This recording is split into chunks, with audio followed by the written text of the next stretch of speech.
आज आपण बनवू दाल तडका. त्यासाठी आपण इथे घेतलेली 1 वाटी तुरीची डाळ आणि तुरीची डाळ आपल्याला चांगली स्वच्छ पाण्याने धुवून घ्यायची आणि नंतर त्याच्यामध्ये आपल्याला 1 वाटी डाळ आहे आपली तर 2 वाट्या पाणी टाकायचे आणि थोडीशी हळद टाकायची.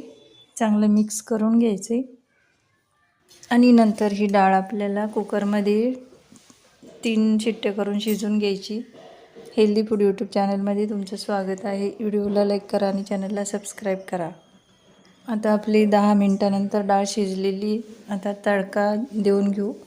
एका छोट्या कढईमध्ये तेल टाकायचं आणि तेल चांगलं गरम झाले की त्याच्यामध्ये टाकायचं जिरं आणि जिरं चांगलं तळून निघाले की त्याच्यामध्ये टाकायचं आपल्याला सोलून ठेचलेलं लसूण, 9-10 कढीपत्त्याची पानं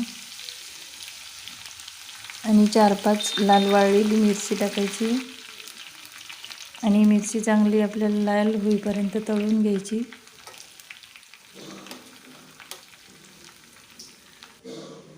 नंतर आता ही आपली डाळ इकडे शिजलेली आहे ती चांगली घोटून घ्यायची रईच्या साहाय्याने आणि याच्यामध्ये चवीनुसार मीठ टाकायचे आणि आपण हा जो तडका केलेला आहे याच्यामध्ये 1 चमचा लाल तिखट टाकायचं.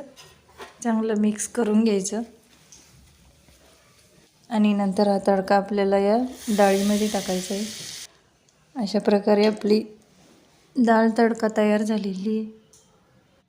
असा दाल तडका एकदा करून बघा. बनवायला खूप सोपा आहे, पटकन बनतो, टेस्टी आणि हेल्दी पण.